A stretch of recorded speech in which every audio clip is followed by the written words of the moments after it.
Oh, so there's this game coming out that I already forgot was coming out until Next Fest reminded me. Evie, you're the person I know who I play fighters with the most. Did you know there is a mecha fighter coming out that has such heavy hitters as Mazinger Z, including, of course, Boss Borat as a fighter? Oh, so it actually has like actual licensed mechs in the game. Yeah, it even has Dan fun. Kuga, Super Beast Machine God. Oh, God okay. bless Dan Kuga, everyone. And you're just not gonna tell me what this game is? I see how it is. I just heard Borat. I'm the one who doesn't play fighting games as regularly, and suddenly I'm getting the short end of the stick. It's called Iron Saga Versus. It Okay, is a thank you. 2v2 fighter with original and licensed robots in it.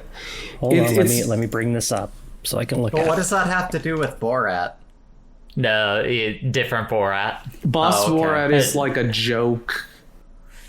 Boss Borat like dives into the arena as like my wife. My waifu! Sure, why not? He basically, the joke with Boss Borat, it literally everything is that he is extremely weak. However, Okay. but he cannot be destroyed because Oh, he is a joke character. So thus, okay. joke logic Like Borat. means Okay. How does he lose then? well, he By loses just sucking. just by sucking. It's like the thing. He loses on virtue alone. He's like a Yajirobe. Fair enough. It's like how Lord Frieza said, I could be immortal. However, what's the point of being immortal if I lose? I don't get it. the logic doesn't track for me. Stuck being Also, alive without It pride. means if you're immortal, but you suck, it doesn't really matter that much. You don't You're win. just an indestructible traffic cone. Yeah, You can't really do effectively. anything, yeah. Okay. That is kind of sad. I guess more than That's- anything, I'm just not familiar with that line of Lord Frieza's. Also, why did you refer to him with like the honorific in front of his name? That man You're the committed one who genocide. repeated it back. I was just waiting for you to see when I called him Lord. Like I noticed was it right away. That was like the first thing that I was like, why? Why is she calling that dude Lord? But that man committed genocide. Why would I refer to him as a lord? Jay, genocides. Yeah, he did a lot of those. What reviews connected by cast or crew, deciding the next film, that's the gist. Put it on the list. Listen, the main one that I know about is the Saiyans. To be fair, I'm not saying he should have killed the whole planet. However, I want to remind that the Saiyans their business was taking over and subjugating planets to sell. Yeah, that was a very whoever wins, we lose. I'm very excited when I make us all watch Dragon Ball Broly, which does deal with this topic. I mean, I've heard that movie is very good, so I'm sure I'll have a great time. It is quite literally the Dragon Ball movie that they made that, like, hey, this is Dragon Ball. You should actually treat it with some respect in the animation department. Yeah, a little bit.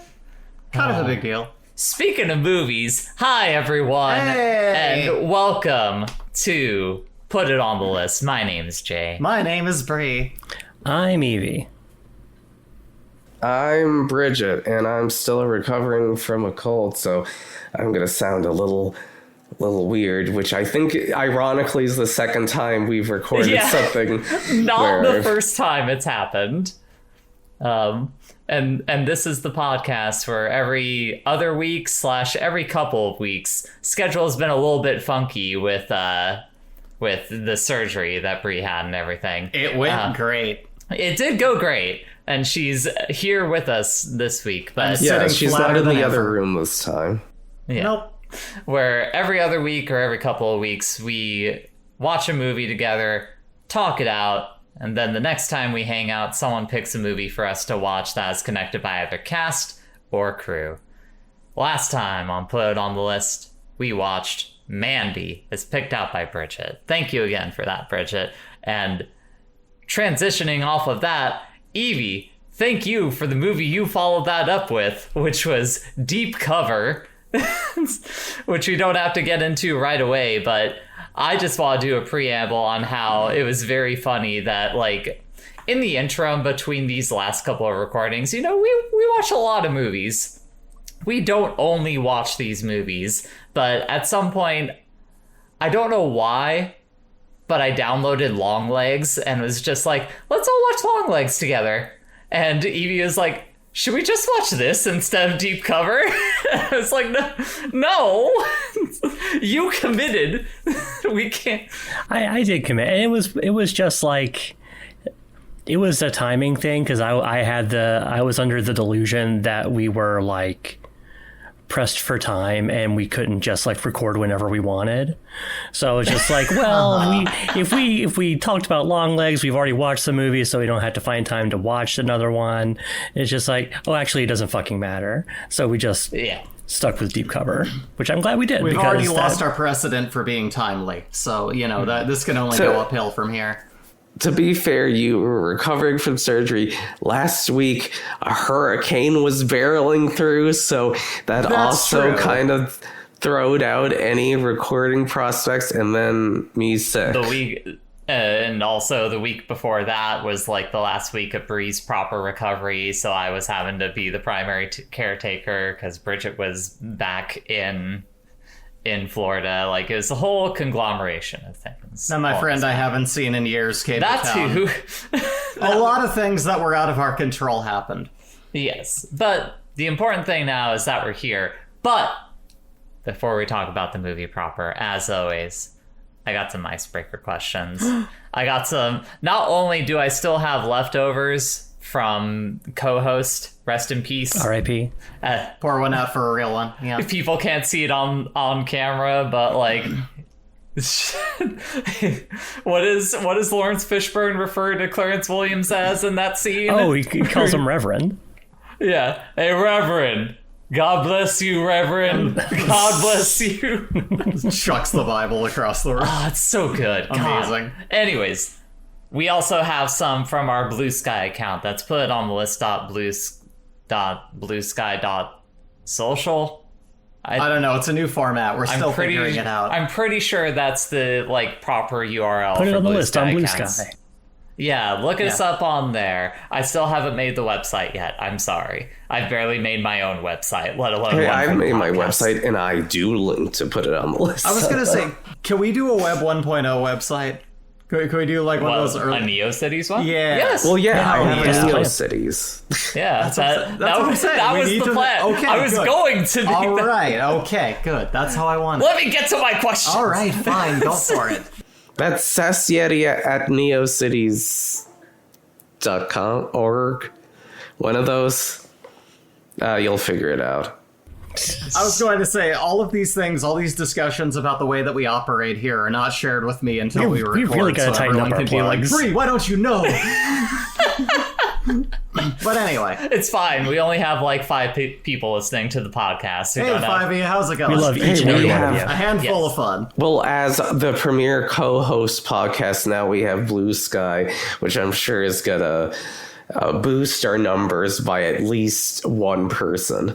Oh, yeah. Anyways, joking aside and actually moving on to the questions. The icebreaker questions. Okay, let's start with the jokey one. Get the juices flowing, get everyone's blood pumping. For a second, I thought you were going to say, let's start with a Joe Biden one.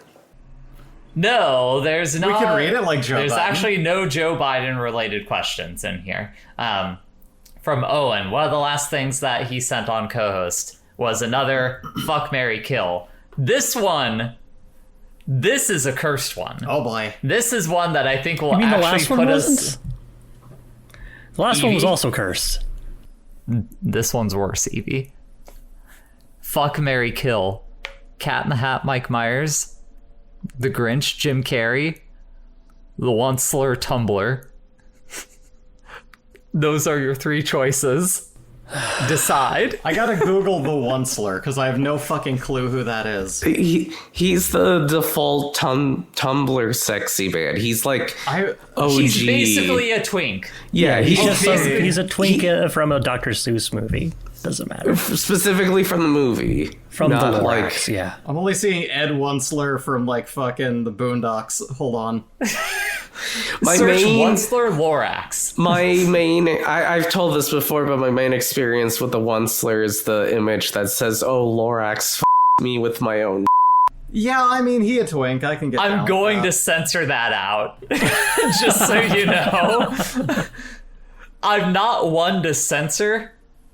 However, I am going to censor out of this For podcast. you, we make an exception. Dearly departed Zach Birchie had a calendar, and that was sent to him, and one of the things on, like, the month my was lord. that image.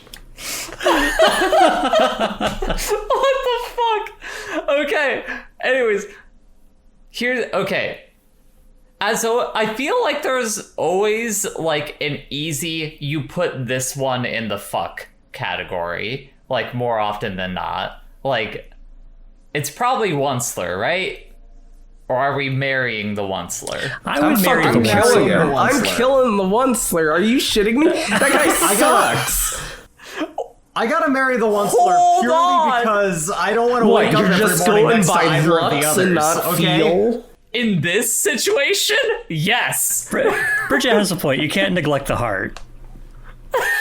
He wants to divorce. Without love, it cannot be seen. So you He cannot wants see any to, of these like, fucking motherfuckers. divorce the planet. You're really gonna fuck that guy? He's Elon I can Musk. change him. Okay. However, Okay, Bridget, how about... Okay, what's your answer? yeah, who are you waking up to in bed every morning for the rest of your life? The Grinch. Yeah? Yeah? I mean, the Grinch has a heart. He does have a heart. He does have He does a have heart. a heart. However, is have very you looked giving. at his... I can Have fix you looked him. at his... I can't fix the Cat in the Hat. It's not- I can fix the Grinch at the very least. Listen, Love yourself more than that, Bridget. That's the thing. I feel These like are the options ostensibly- we're given. Ostensibly, you could fix the Onceler. It might be through more drastic means. You might have to actually brainwash that man. However, at the very least, waking up next to him every morning is not a living nightmare. Here's an easy one to knock out on here. We're all killing the Cat in the Hat Mike Myers, right? Yeah. Yeah. I'm killing the Hold Listen, on. I'm not gonna We're fuck killing the the Grinch, Onceler. okay? I'm not fucking the Hold Grinch. on. He's a cat boy, Jay. How can you not fuck a cat boy? Hold on. Not You that can kind at of least cat blow boy. that off as it was a wild fucking night, you know? Oh, great. Remember, you This have is to gonna edit be this really- later. I sure do. This is going to be great for our audio podcast in which I'm showing Bree images of the Mike Myers Cat in the Hat. So you really want to wake up next to this every day for the rest I of your didn't life. say Oh, look marry. at that cat boy. I said I'm marrying Onceler. I'm fucking him. Oh, okay. Okay? You fuck a cat boy once. That sounds fine to me. I can do that. The Grinch? no. I ain't waking up next to the Grinch even once. Oh, God. They're not even getting a towel. I ain't fucking... Like, see, Like- I can't. like- I can't with that. You got them dick-sucking lips, I know, Like- but I can't do Like, that. Bridget, look at this man. You're really going to wake up next to this every day for the rest of your Look at life. the fucking universal all Like, access look at thumbnail. this. Oh, Look at man. this. Jesus. This is a nightmare. Oh, my God. And now she's sharing her screen with us. I'm not doing this. I'm not clicking anything else. I stand by it. I'm Marion Oncler. I am going to fuck the cat boy, and I'm going to kill this man. That's my take on it. Okay, wait. Like, gun to my head here. Okay, we have Bree's decision. Yeah. Bridget, speak now or forever hold your truth. I mean, I think I made it clear. We can fuck the cat in the hat, get it over with. Maybe I can. The thing 1, thing 2 is there, you know. It's called a No, polycule. listen, we don't need to get into the thing 1 and thing 2 discussion after last time again. I mean, there's no discussion. They're there. That's like a bundle deal. I'm closing the bedroom door. They're staying out. You can just hear, Good like, luck with bouncing, that. Have boinging you ever noises seen them outside. stay in one place? Anyways, we're gonna marry the Grinch because he's got a heart of gold under there. And if you just kind of imagine him as a weird furry, it's fine. One day, once we're actually living together and we're sleeping in the same bed together, I'm going to have a mask of the Grinch. One visit would to Spirit just- Halloween later. See, you're shaking your head at it. You're shaking your head at it. You can't commit to this. Okay, You're just like, good morning, Jay. And she's like, holiday hoopy, what? Oh no. I feel like that is very different than that. Unless you're going to disclose to me that you're like a were Grinch, that like some nights you just turn into the Grinch. I don't think that is a very similar thing. Every 25th of the month, I turn into the Grinch. Every Tuesday, I turn into a small guy named Melvin who collects stamps. Oh my lord. All right, Anyways, we well. fucking kill the Onceler because the Onceler is fucking evil and wants to divorce everything. I mean, I guess maybe he's reformed later, but whatever. It has Fuck to be 'em. the 25th of every month or there's no Christmas. 24th 24th is Christmas? is Christmas Eve. Yeah. But he's there for Christmas. I If said he's the trying tw- to steal it, he's I aware said the enough. 25th. You said the 24th. I said the 25th. Roll the tape. 25th. See, look, you said it right there. She said the 25th. 25th. We're gonna put it in She there. did right? say the 25th. 25th. What's your decision, Evie? Fuck the one slur, marry the Grinch, murder, suicide, the cat in the hat. Wow. We actually have a pretty diverse... Wait. There's a small detail in there that I think I need to hone in on. Why murder suicide the cat in the hat? to get out of being I'm not married to gonna the spend the Grinch. rest of my life if I get up next to the fucking Grinch. The old back door. I have fulfilled the terms of your contract, shaman. God. Deep cover. Like, all I'm gonna say is, just remember the Grinch is very spry. He can fit in a lot of places. Okay. He can also pancake anything with his behind. Yeah, damn. his I belly thought does I pancake thought- a lot of things. I thought we would be able to get through this without referencing that. Nope. Hey, I didn't Anyways. bring it up. To be fair. Yeah, I know, and I'm frustrated with you.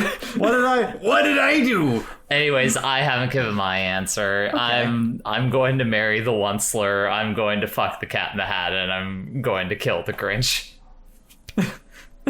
Like, that's For all the audio listeners, which is all of you, Jay and I just lightly tapped our hands together and fist bumped. yeah, like agreement. that was a pretty easy choice for Yeah. me there. Okay. All right, what's next? Let's get this Shameful. off our plate. Shameful. I may as well read this one because this podcast is probably good. It might be the last one that we have out in October. This one's also from Owen, who says, I was going to save this until the end of October, which I will not now be able to do. It's okay, Owen, you're still basically able to do it now.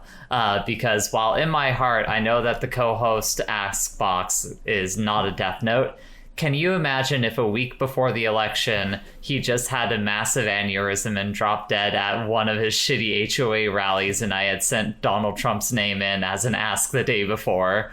It just won't have quite the same impact if he drops dead 6 weeks ahead of election. Anyway, happy 9/11 to you all. Thank you, and a happy 9/11 to you as well. Which shows you when we got this ask. Oh. That is a very... What is the question? There wasn't a question. There's no question. It's more Words of a from the audience. Okay. statement Less of or a question, more of a comment. I prophecy, agree. some might say. Yeah. Okay, let me pull out... He ain't dead yet, but I know what's coming up. I forgot to add the blue sky Whoa, question. Kenny! I forgot to add the blue sky questions to my Google Doc here, so give me just a moment while it loads here. One sec. I'm going to date the exact day that we record this podcast, but I listened to a brand new episode of Just King Things today, and like within the first 30 seconds, someone says Stephen King did 9/11. Excuse me? It was part of a bit, but also it kind of wasn't a bit. It was inspiration for his next book. I mean, Okay. it was in reference to one of his books where that happens. Oh, okay. All right, here's a fun question from Hexagon Witch Oh, yay. on Blue Sky. She asks, what is your favorite dinosaur? And what is your favorite specific dinosaur to appear in a movie? I mean, I think I'm always gonna go with the little dudes from Jurassic Park who kill what's his name? Nedry, yeah. Yeah, who kill Newman. Like they just spit the stuff in his eye and he's like, It's the thrill thing that spits, not the canopy, not the little babies who nip him.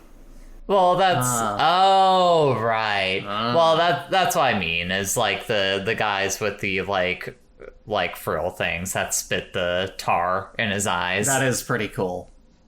They're the ones who eventually sign his death warrant. They don't pull the trigger, but they hand the gun to the little I guys. didn't pull that the end up pin, I eating just them. handed the grenade. Yeah. Hey, anyone have dinosaurs to know? I mean, I love a T-Rex. Like they got those tiny arms. They're so adorable. I like the Mrs. Brachiosaurus from Putt Putt because I want her to sit on me. However, That's not a movie. However, from a movie, probably the T-Rex from Tammy and the T-Rex. That's the one. That one specifically. Evie, you had something to say? Yeah, the Jurassic Park T-Rex is a classic. It's hard to beat it. Like, he still looks pretty good, given that it's like early 90s CG. One thing, I think my favorite dinosaur related thing at this point is like my nephew is like, he really enjoys the recent Jurassic Park movies. Which, you know, he's a kid, it's fine. That's got stuff like, oh, we've genetically modified the perfect, this, you know, the Indoraptor, which is like, you know, the Serpentor of raptors. We've made it. It's the most dangerous thing alive. It's a step down from the chronic raptor. I hope that raptor also can like just make snakes appear and throw them like javelins. But yeah, it's whenever my nephew starts telling me about all the cool, like, genetically modified bullshit dinosaurs that they put in the new Jurassic Park movies, that makes me happy. This is hard. Are we like picking a specific dinosaur character? I think so. you can. Like, I picked two. But Like, again, what's your favorite dinosaur? What's your favorite dinosaur? But also, movie? what's your favorite Movies. dinosaur, like in general? My favorite dinosaur? I mean, I'm just a big fan of pterodactyls because they're effectively just pelicans. God damn it. And now I'm thinking of the image again. But like, if we're talking movies, we got John Goodman T-Rex. You forgot about him, didn't you? The John I didn't forget Goodman, about that. John Goodman Rex. Oh, From We Are Back, a dinosaur story. Of course, we have the two egg raptors. The two egg weirdos from that one direct-to-video, Land Before Time. The sequel, Land Before Time 2. Speaking of, Littlefoot Brontosaurus, his quest for the weed leaf. What else you got? But what's your favorite? What The Rock really wants to know is who's your favorite?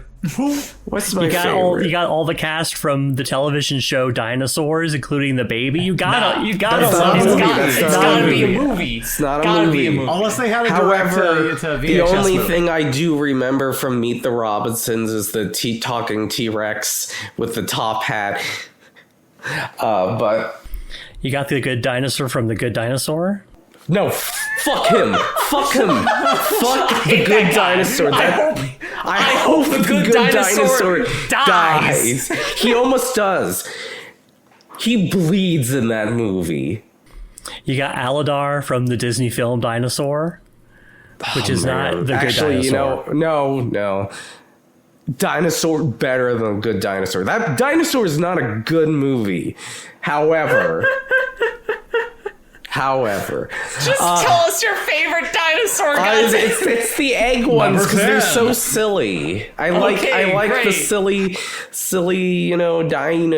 dino. Congratulations, Egg perverts. Bridget. Everyone is very impressed with your vast knowledge of movie dinosaurs. All right. And now it's time for one last question. This one is like an actual question. Oh, yay. From Owen, who asks, what movie do you think you really should have seen, either because you think you'd enjoy it or because of critical praise, but for some reason have never gotten around to? And my answer to that is a lot of movies. That's kind of the reason that I started this podcast. That's fair. Or at the very least, why I wanted to start this podcast. I don't know about everyone else's reason. See, here's the thing. If you'd asked me that like a couple days ago, I would have told you the movie that we just watched, which is Everything Everywhere All at Once, which I just finally got to. So this is going to take some thought. Do you have one off the top of your skull? I don't have one off the... I mean, for me, it's more filmographies of certain people. Like, aside from, like, a couple of films, I haven't seen a ton of Steven Spielberg's movies. Haven't seen a ton of, like, Michael Mann's movies. I've only seen, like, 2 of his films. Like, there's a list of, like, directors that I'm like, I should watch more of your movies. That's because fair. You seem like an interesting creator, or I know you are an interesting creator because of stuff I've seen from you before. Like, here's a Steven Spielberg one. I've never seen Schindler's List. I've also never seen Raiders of the Lost Ark. And both of those are pretty good movies for extremely different reasons. I'll be real, Schindler's List doesn't sound like a joyous romp, you know? But it is a highly critically praised movie. I guess that's fair. But, So yeah. When will I be in the mood, you know? That is a rough one. Guess that's my, like, off-the-cuff answer that I have. God, I gotta be real. I don't know. If I really want to see something, I tend to get to it. Well, here's the thing for you. You did the thing in your, like, 20s when you had way too much free time on your hand, where you just watched a shit ton of movies. That's true. That's where I saw, like, your Clockwork Oranges, your, like, Eraserhead, stuff like that, where I was like, what the fuck is all of this? Yeah. Like, let's actually look. So this is now my second go of trying to see the films of all time, so... It's, it's tough. I really don't know. I'm afraid I don't have an answer. Evie or Bridget? I don't know. It's hard for me to know. Like, I feel like if there's like a movie that's critically acclaimed and like it seems like something I would like, I would have watched it by now, I think. Or at least if I knew about it. There are movies that I hear about and I'm just like, oh, I should watch that. And I don't really keep an ongoing list of them. But it's like, I don't know. I haven't seen the Texas Chainsaw Massacre. I should probably see that. I want to see Cairo or Pulse. I've heard that's very good, and it sounds like it would be neat. But yeah, there's just, I don't know. There are far too many movies for anyone to watch in a lifetime. Yeah, so you just try to catch the ones that you can. That is the thing that actually makes it difficult, is like there's so many things to experience out there. So trying to like drill it down to like, oh, I just want to see these is almost a impossible task. That's fair.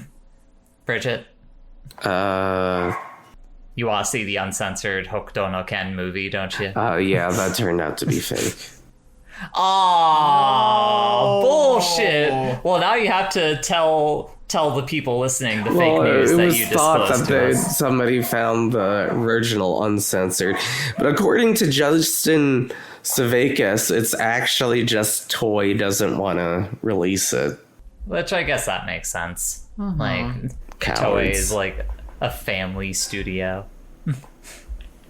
We can't have anyone sullying the brand of Hokuto no Ken. Fist of the North Star, the movie where people explode. But the series famous for Tank Fu, for the fat guy that you punch and explode. For me, it's the thing that always surprises people is like, I actually haven't seen a lot of the Studio Ghibli catalog, so that's actually my weakness as far as like things that I want to get around to, but just haven't. For my curiosity, which are like your big blank spots that you haven't seen? I need to see Porco Rosso. I haven't seen that. Yeah, I haven't seen that either. That's like the main one I can think of. I've seen their catalog in like pieces, basically. To be fair, I'm kind of similar. Like, I have like my Studio Ghibli things that I really, really love, and then there's just a bunch of them that I've not seen. So. But yeah, other than that, I do have a list of like older anime films I need to watch. Like Lock the Superman. I love that you always just really want to mention Lock the Superman whenever you're talking about like old anime movies you need to see. And you've shown me a trailer of it. I'm like, I don't get it. I don't understand why you're wanting to watch this so much. I mean, it's an old cartoon. Old cartoons are fun. They're right. fun. And the other anime movies are just like things that are released in Japan and we just don't have over here. Do you have any live action movies like that for yourself? What is it called? Is it Party 7? Wild 7? I need to see that. Oh, do you mean Wild Zero? Like the Guitar Wolf movie? No. Party 7, that's it. Oh. What is that? I've never heard of that before. It's like a group movie. It's supposed to be interesting. I haven't, obviously haven't seen that. Obviously, I want to watch the new Godzilla and Shin Ultraman. Oh, yeah. For sure. Godzilla Minus Zero seems pretty tight from everything I've heard about it. And I do want to see Sweet Home, which is the inspiration for Resident Evil. Mm-hmm. For sure. A cult horror film that has no modern release, which is funny for something that is influential, but, you know. It happens sometimes. Look at Moon, like the RPG Moon, that was like deeply influential for Undertale and only got released and localized in the West like a year or two ago. Yeah, fairly recently. Anyways, moving on to the movie of the week. Ah, yes. Deep Cover. Evie, you want to give us a brief rundown of what Deep Cover is about? Yeah. So Deep Cover is a 1992 movie directed by Bill Duke, noted character actor. He played Carruthers in Mandy, which is our movie from last week.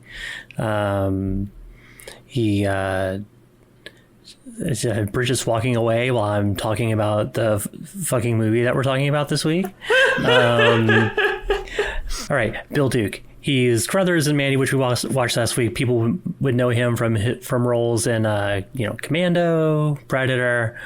Later on, like he has an entire body of acting work. One of those guys that you see him and you're like, oh, it's that it's fucking that guy. Yeah, that dude. But he also has a body of directing work. He started with a couple of straight-to-television movies, one of which is a adaptation of A Raisin in the Sun, and the other is a organized labor drama called The Killing Floor, which actually seems, I kind of want to watch it. That does sound interesting. After those two, and after some, he also has here and there done a whole lot of like episodic TV work, where directing various episodes of TV shows. So after those two direct-to-TV movies, he did an adaptation of a crime novel called A Rage in Harlem. The film also called that, starring Forrest Whitaker. And then in 1992, he made Deep Cover, which is adapted from a book, kind of detailing an operation that actually happened. Which kind of has like the same basic shape to it. That script originally had a white protagonist, but in the wake of the success of films like Do the Right Thing and Boys in the Hood, Mass to Society. Yeah, they decided, hey, we should. It was literally said that a executive was just like, we should make the main character of this film black so that we can sell it to black audiences. And so they did that, and it was given to Bill Duke to direct, and Lawrence Fishburne cast in the main role. Credited as Larry Fishburne. Yes, credited as Larry Fishburne. And, supporting roles for Jeff Goldblum. Yeah. Clarence Williams. I believe this is named Clarence Williams III. Yes, that's right. Who is a noted, kind of black film actor. Or an actor in black films, I should say. The main place I recognized him from was he's the Crypt Keeper equivalent in the first Tales from the Hood movie. Nice. Yeah. Continue though. Yeah. But anyway, Deep Cover follows our main character, Russell Stevens, who is a young detective from a tough Cleveland background, who is sent to go undercover as a drug dealer in good old Los Angeles. And he works his way up the drug distribution network as an undercover cop, until he is in way deep and shit goes wrong. Yes. He gets too deep undercover, yes. One might say. The cover gets so deep. And so Oh, sorry, you go ahead. Yeah, it's worth noting that the movie, it kind of follows a lot of like classical noir stylings. We get a lot of narration from Russell/John Hall, which is his Drug dealer pseudonym, and that we kind of get that as like a sort of, you know, it's a movie that's like really coated in shadow in the same way that like older noir movie, like black and white noir movies would be too. So I want to get this point out of the way like right up front, since you brought up how this was adapted from a novel that was like about a white undercover officer adapted into one about a black undercover officer. First and foremost, all four of us are white women who are horribly unqualified to speak on racial politics. Yes. Let's just go ahead and get that out of the fucking way. Yeah, we are not here to say that we're the authority on this. In fact, quite the opposite. There's a point before the scene that I'm going to talk about that I can go back to, but that's the first scene where he gets recruited by the DEA, where they just ask him straight up, like, what's the difference between a black man and a word that I cannot say? And it's like the most fucked up one of those opening lines in a film you've ever seen. Once the action gets going, it's like, wait a minute, what? It's extremely... That question like bookmarks or bookends the movie. It's in the beginning and it's at the very end, and it's very fascinating to take that in its cultural context. Like, this is around the time period where someone like Chris Rock as a comedian was like really popular, and he has a whole fucking bit about like the difference between those two, this dichotomy that the movie kind of sets up. And like the unfortunate thing there is that it buys into like the societal idea of like within marginalized communities there is one of the good ones or something like that, which is disgusting. So I'm a little mixed on like, because I get what they're trying to do with it, but it's like I feel really weird. Disgusted is a strong word to put behind it. It's conflicted, because this is ultimately, at the end of the day, this is a movie. The screenplay was adapted by two white screenwriters, and I think the movie does a good enough job on some level of like recognizing that as a falsehood in society, like especially when you consider like the whole dynamic within Russell of like between drug dealer and cop in his role as being undercover, and especially when the government is literally telling him right up front, like, you are more valuable to us as a criminal than you are as a police officer. Like, that is essentially like the government themselves telling the character and the audience to their face, like, this dichotomy is a falsehood. You will always be a bad one to us. We just simply want to use you as a bad one to our benefit in this situation.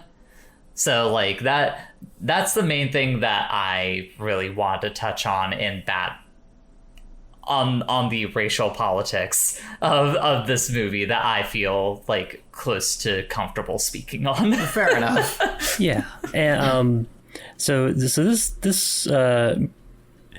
movie is part of the Criterion Collection, and I mentioned that just because on the Criterion website there's an essay by, I believe his name is Michael Gillespie,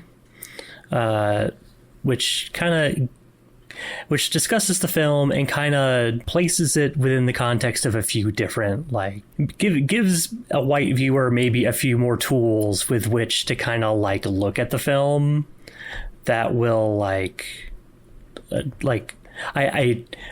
reading through it, I found it very interesting and very useful, and like kind of give you an idea, just like even if this is something that is like written by or adapted by two white screenwriters, how with Duke at the helm, and with Lawrence Fishburne in the main role and in like kind of like carrying the film, like it how it functions as a piece of black film itself, and I definitely like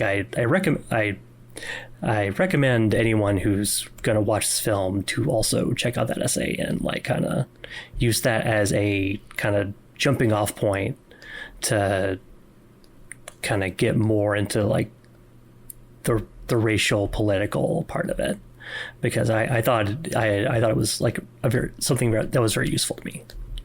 Oh yeah, absolutely. And it's why like I didn't feel as harshly about it as Bree you were initially expressing, because the other thing that you take into consideration is at the end of the day, like you have to like put your media lit glasses on and be like, the DEA agent is not a good person. No, yeah, like, it makes that very clear. That person is a villain. So like him asking that question and, Lawrence Fishburne's character responding the way that he does isn't necessarily supposed to be you siding with him or agreeing with them. And especially when you get to like the like coda of the movie with the question that Fishburne presents you at the end, this movie is like the definition of a conversation that like you should be having with the film. Like this movie is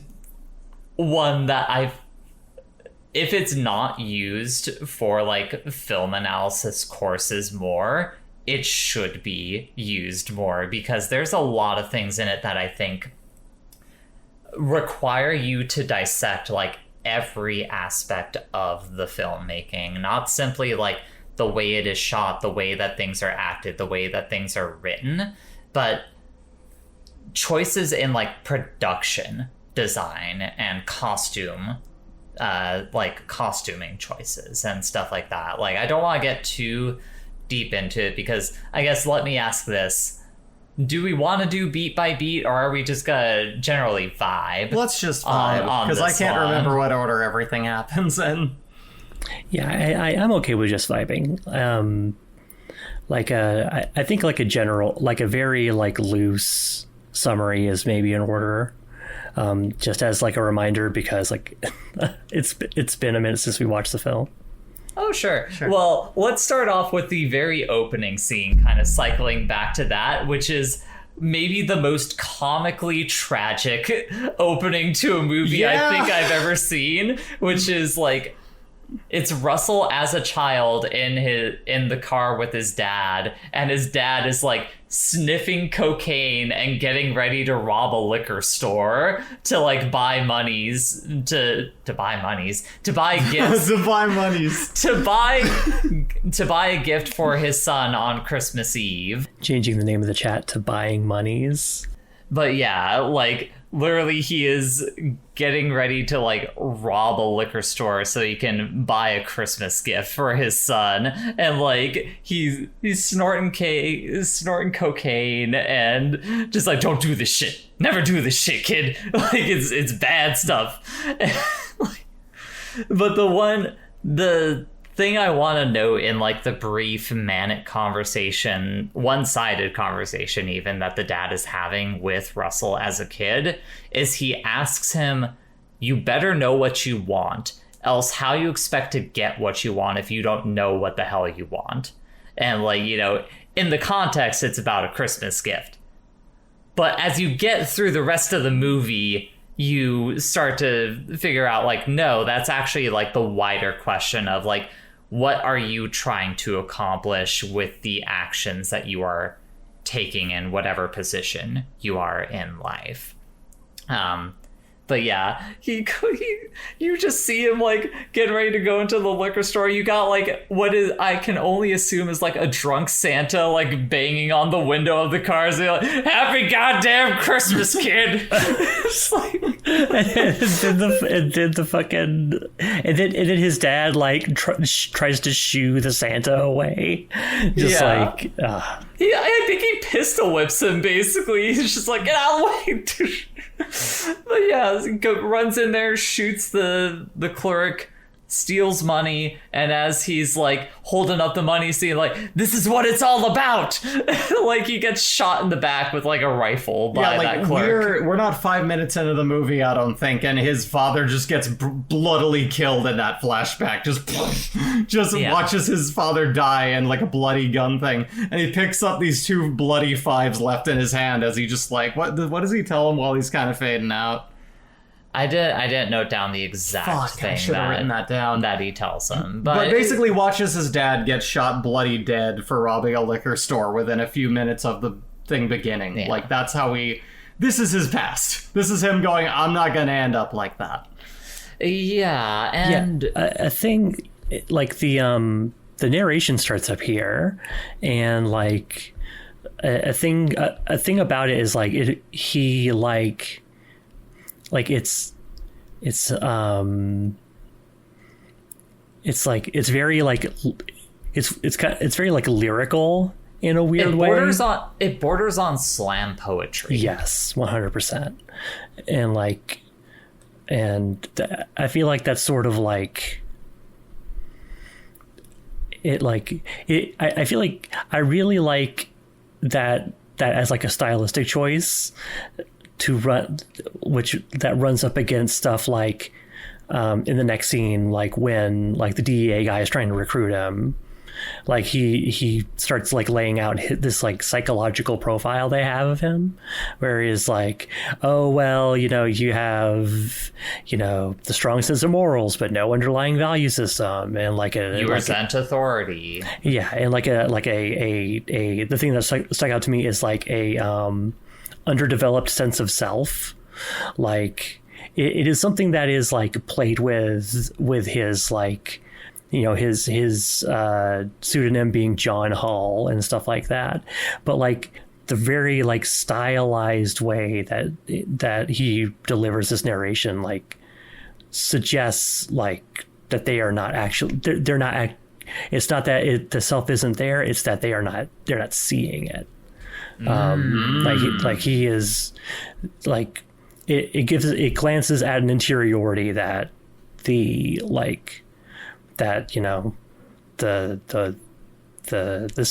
system simply cannot or will not acknowledge. So basically, you're not the self we want you to be. Well, no, that literally they do not see the self, like, because he, as his character, has to, because when you see him in that first scene as an adult, like he does look very like blank slate-esque, like fully clean shaven, like his hair is super like clean up top, like very like emotionless in terms of his presentation and everything. Like you can tell he's very buttoned up.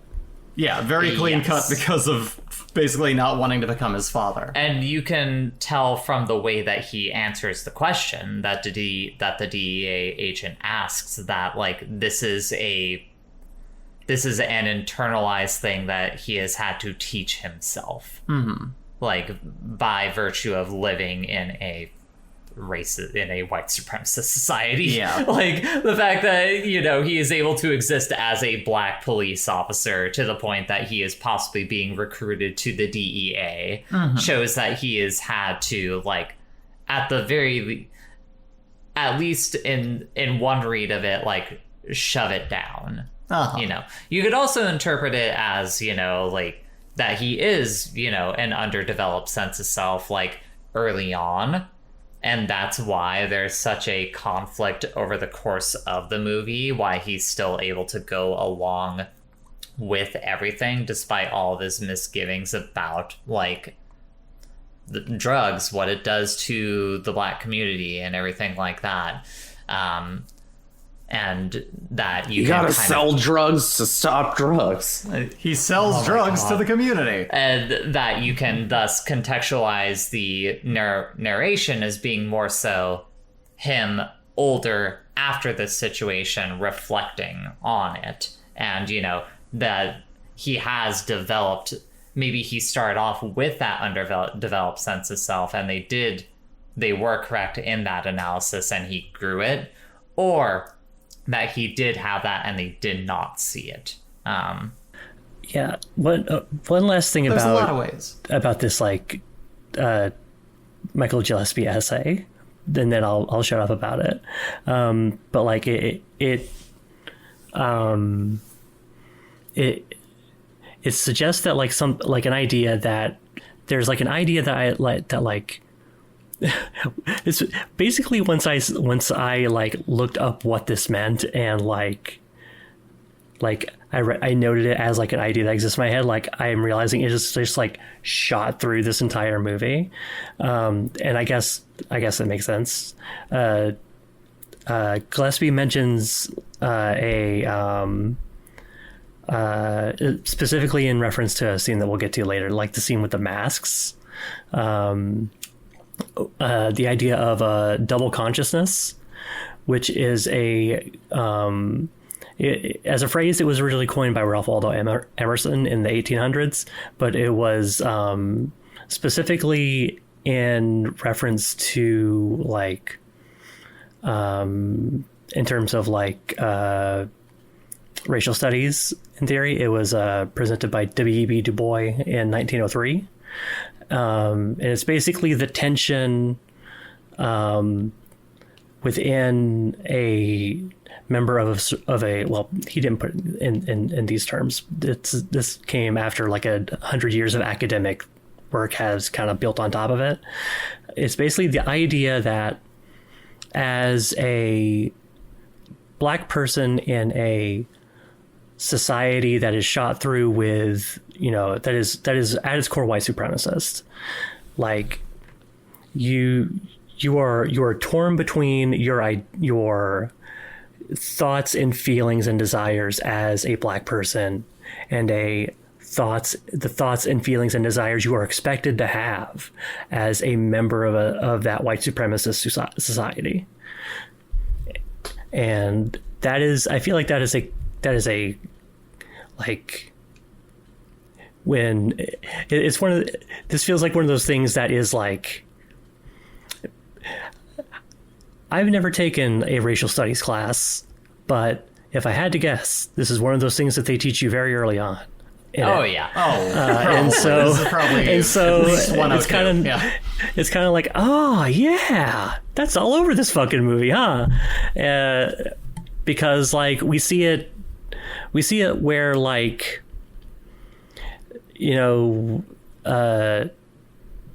John/Russell is torn in two directions like over and over and over and over, and so I think this whole thing with like him not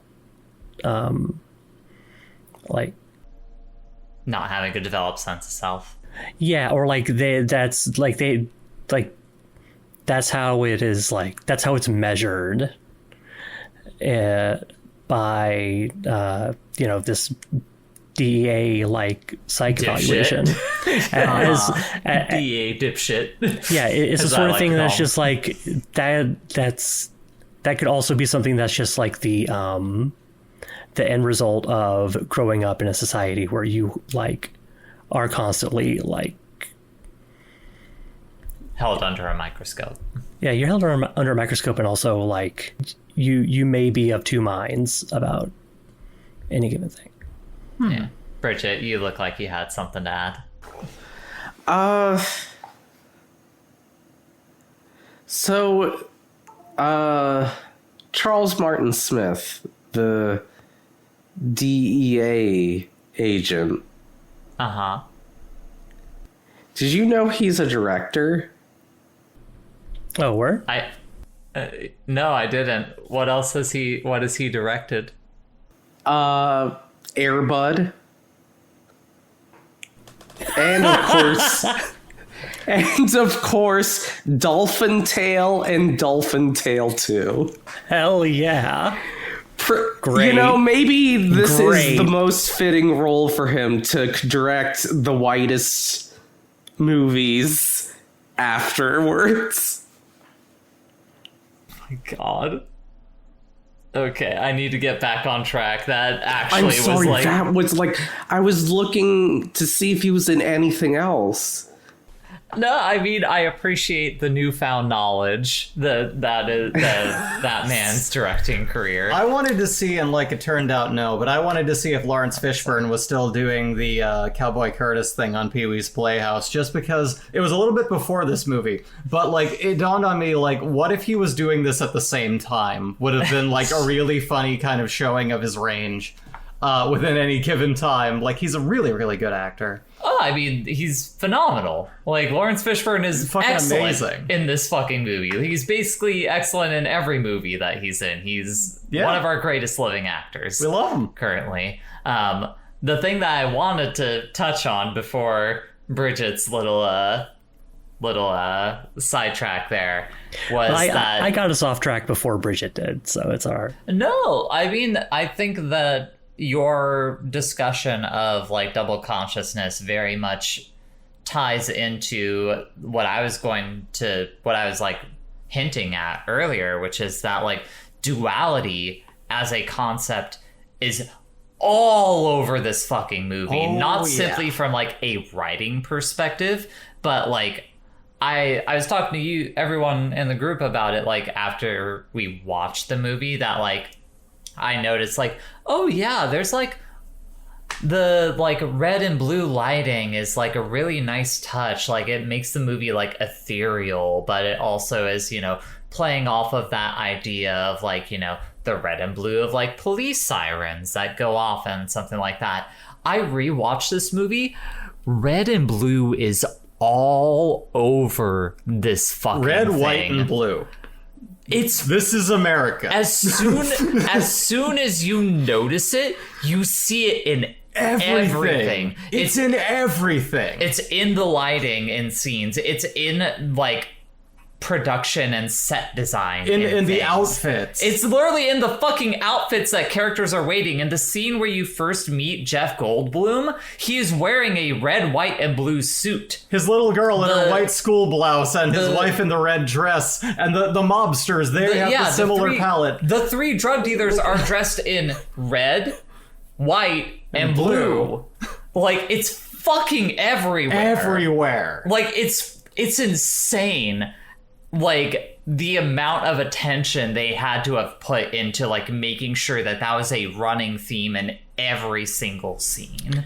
Like, to have that not be cool. Like painfully so obtrusive. Cool. Yeah, it's so cool. To not have that be painfully obtrusive is thing, like the really it's done very well. Because like obviously there's like the play on like police sirens, but also it's America. It's capitalism. It's it is the system that we live under every single day. Like, you have that speech from Jeff Goldblum towards the end of it where he's talking to like the corrupt politician about like the drug deal. Like they're trying to offer like trying to get a deal going, and the politician is bullshitting them, saying like, oh, you racist Americans are just trying to take work away from, you know, from south of the border. And Jeff Goldblum's like, no, like you know, that's all bullshit. Like there's no Americans, there's no like race and ethnicities anymore. There's just rich and poor, which again, another duality in this movie. Which leads into another duality that I didn't think about until like I was getting a little bit later on into the movie, that also kind of plays into the racial politics of the movie. Black and white is also another like color dynamic that you see a lot in this movie, like by virtue of like being a neo-noir film and having to play with that kind of like stark lighting or stark contrast in scenes. Like, you have that all over the place, but you also have that in the two leads of the film. You have, you know, very much a white guy in Jeff Goldblum, and, you know, your black protagonist with Lawrence Fishburne. Like, it's fucking wild how much depth there is to this as a film, to just like, this is my favorite kind of movie to watch because it feels like someone set like a deep dish casserole in front of you. Like, you take your first bite and you're like, oh yeah, this is pretty good. And then you like carve into it and get like a proper like spoonful of it out and slap it onto a plate, and you're like, what the fuck? Yeah. How is there so much to this movie? And one of the things I like, and like I commented on it early on, is like the beginning of the film, Jeff Goldblum is Goldblum, basically. I'll say on second watch, there's definitely a bit more to him. Like, the problem with Jeff Goldblum as an actor is he's just has like a set of affectations that we are so used to him, like because of something like Jurassic Park, that we see it and we Or just The assume. Fly, or Goldblum I feel finds a way. No. I don't feel like I am out of line of saying like everyone's main cultural landmark for Jeff Goldblum is Jurassic Park. 100%. That is the thing that most people that watch movies Of our generation, at least, are and going beyond. to know him as is the Jurassic Park guy. So there's kind of a like lovable affectation to it where you don't really see, it's hard to see him as a villain or as like a bad person, but like on the second viewing, knowing where that character goes, you can tell he's a bit more of a shit. Like in that first introduction, like he's trying to teach his daughter math and like she's not consistently getting it, and the way he like slams his hand on the table like a petulant child, like at that moment, like that points to like there being like more under the surface than we are used to with Jeff Goldblum. That's true. Whereas on the first view, you're just like, oh, it's the silly little guy. Yeah. It's Jeff Goldblum. It's like, come darn, over my here and daughter give me a can't hug. get this right. But yeah, like you say, on the second view, you're like, this shows like a level of like instability emotionally where he's just frustrated and he's like, there's something in there. Yeah. There's something else he's dealing with. So it's like, yeah, you know, you get something from rewatching it. I mean, eventually he loses the you know, standard set of Jeff Goldblum affectations. Oh yeah, he does. He does in a beautiful way. In my favorite scene, in one of my favorite scenes from the movie, but we don't have to talk about it yet. But yeah, God, duality is all over this film, like so hard. God, journeying through everything, like you have Eddie. Eddie as a character is so funny. Like, just It's sad. Eddie's whole deal is very sad because he's just this poor piece of shit, and like he's got the clothes that his like John is like, oh, he's probably got like these clothes that his mom bought for him, and he just gets like he gets eventually just like toyed with by this like higher up drug dealer and just like killed like a dog. It's fucked up. Yeah. It is rough. I'll say, like, the first chunk of this film, like, I'm trying to think of like where it stops feeling like this, but like a good part of like the first third of this movie almost feels like a stage play to me. Like, and I think the nature of like Eddie's performance is like one of those like parts of it. Like, he's very like over the top theatrical Hyper in animated, everything man. he does. Like he takes the internality of like the like slam poetry narration that Fishburne is presenting and is just saying it out loud to people in regular dialogue, but also just the dialogue throughout it is all like really quick and punchy.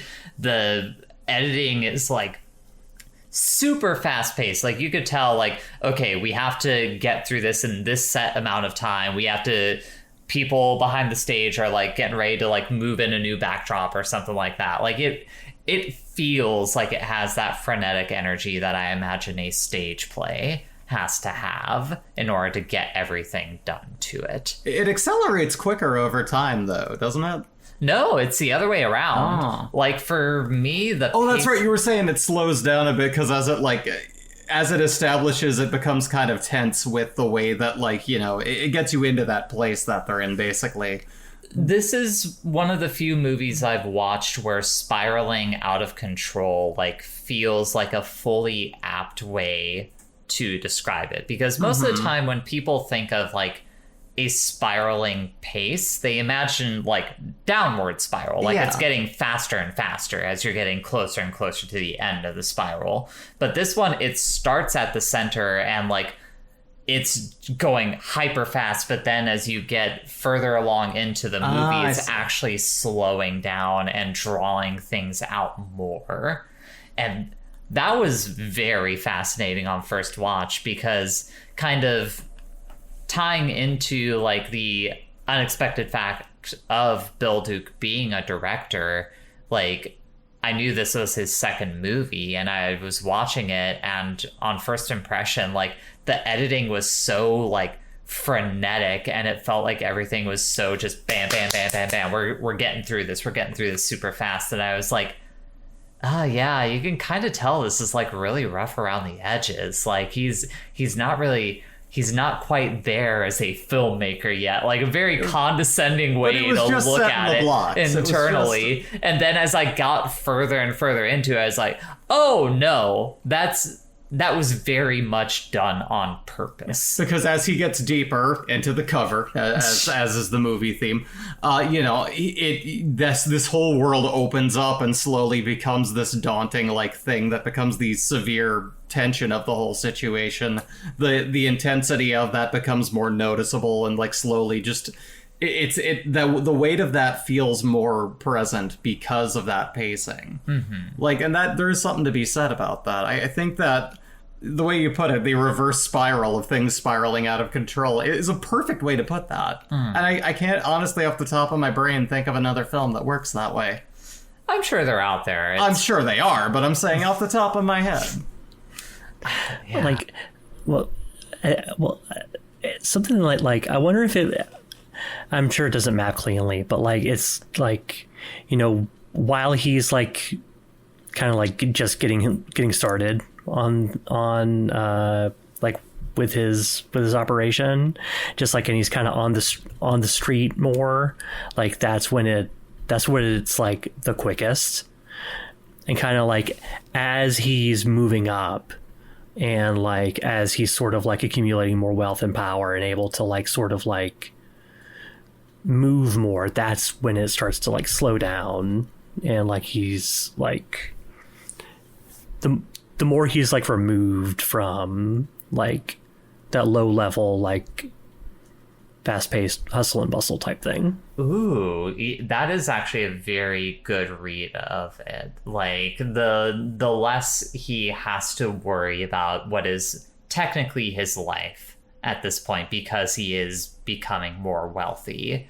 like, the more time is able to slow down, and he can take everything that he has done to get to this point in his, like, he has more space to breathe, kind of, and thus he has more space to ruminate on, like, oh god, I've killed a person, oh god, I've been giving drugs to the community. Like, he kills Ivy, and, like, he just bluntly asks the DEA agent, like, what are we doing here? Like, he feels like he has finally started to, like, actually properly lose track of what the point of this operation has been.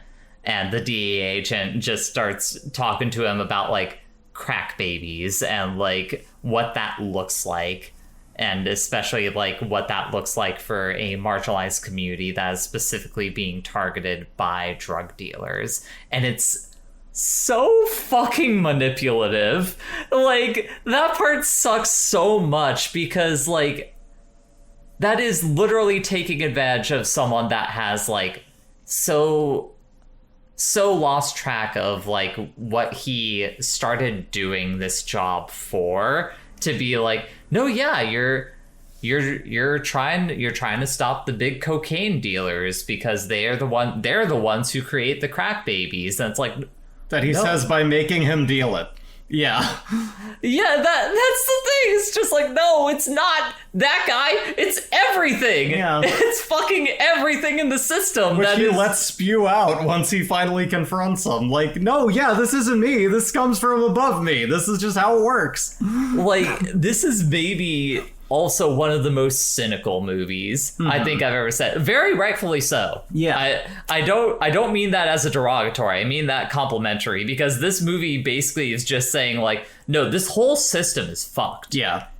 Like, all you can do is choose what you feel is the most right thing to do in whatever scenario you are tossed into. Yeah, because it is a system like- that is just... Go ahead. Yeah, like, even later in the film, he's like, the people up top said, just call it off. It's a fine, whatever.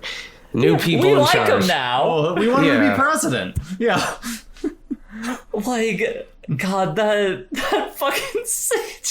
It's not my fault. We like him now. It's Yeah. like, just how fucked from top Look, to I bottom. know you spent a lot of your time being a drug dealer and all, but the plans changed, so, you know, easy come, easy go, right?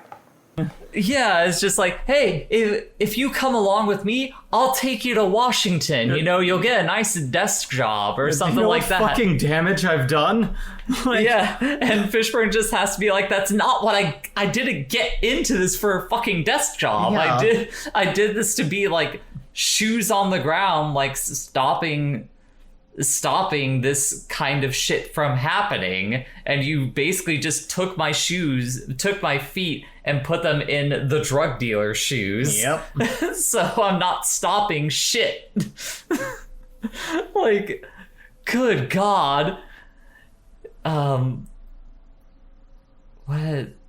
I mean, I'm trying to even think of, like, this podcast feels like it's spiraling out of control, because, like, there's no way to, like, really succinctly summarize the events, because, like, you basically summarize it by saying, like, cop goes undercover, gets too close, things spiral out of control from there, like, kind of loses track of, like, what side of the law he's on at that point. But, like, it's basically just done so with, like, I feel like the movie is, like, posing moral questions to you with, like, every specific scene that you are thrown into. Like, the task of killing Ivy is, like, its own, like, moral question of, like, no, yeah, if you were in this situation, what would you do? Do you want something to be under your control, or do you want to have an authority figure take care of this and have it be under their control and it's just out of your hands now? What do you want to use these drugs that you have here for? You can't just hand it off to the government and say, like, get this away from me. Yeah. Like, you... Because they're like, no, we can't move all that right Yeah, now. it's like, we need you to it's like sell we're it. not allowed to buy this much drugs. Yeah. You either have to use it or you have to sell it. Those are your options. You are... It's a pyramid scheme. I mean, it quite literally is. Yeah. Like, what he is presented with as, like, his targets is a pyramid, which, funnily enough, on that pyramid, in the initial scene, there's a photo of Bill Duke on that pyramid. He never appears in the movie, but he's there, just as a cute little Easter egg, if you notice him. Yeah, maybe a way to go through this movie is to just talk about, like, some of the characters that kind of pop up in it. We've talked about, you know, Lawrence Fishburne as John Hull / Russell Stevens. Jeff Goldblum, Jeff talked about a Goldblum. little bit. Who's Yes. like, he's an attorney. He's a family man. He really cares about his family. Yeah, he Lucky really there's cares a about his man who family. positively can His do family that. that you see twice. Sorry, what were you saying? I was saying, lucky there's a man who positively can do that.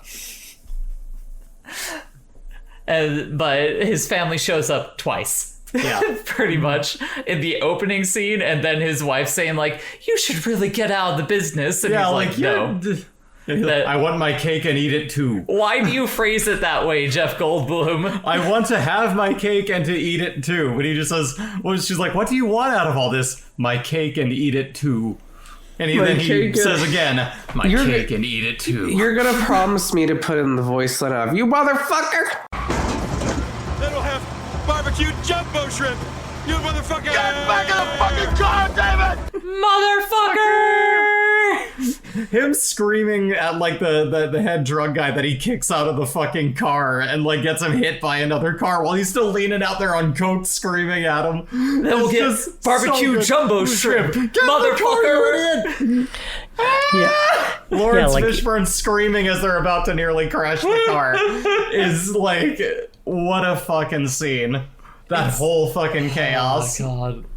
Yeah. Oh my god. Okay. I know how we get there. All right. So we get there. Okay. So Jeff Goldblum's character Jason, he's clearly very ambitious but apprehensive about doing the whole dirt of this thing. Yes.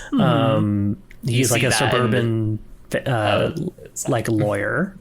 Yeah, and you kind of get a hint at that during that like Eddie confrontation, where like the big drug dealer like kills him. Like the drug dealer specifically says like, "Do you want to do it?"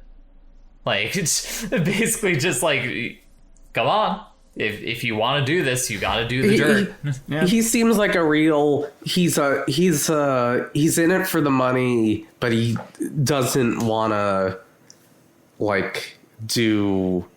Yeah, he doesn't want to do any of the dirty.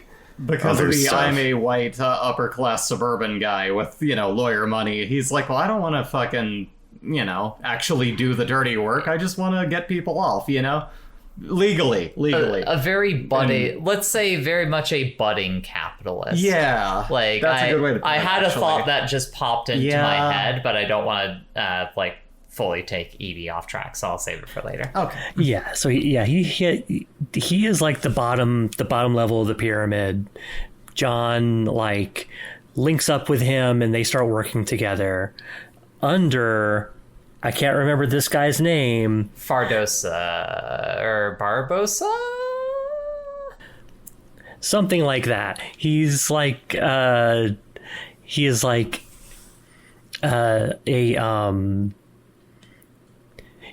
like basically he's like the third string link to the cartel that actually like provides the cocaine that they're pushing. Yeah, he's the guy that's gonna get them to the guy that they need to get to the guy. Yes, and it seems like this guy he's coded as being gay here, right? I'm not just imagining that. That part I don't know. With his buddy. I don't know if it's Gopher. that. Gopher definitely is. Barbosa, I'm not sure about him. Potentially, but I'm not sure. I hadn't considered. Well, I guess it's just like I otherwise don't understand why Gopher's there.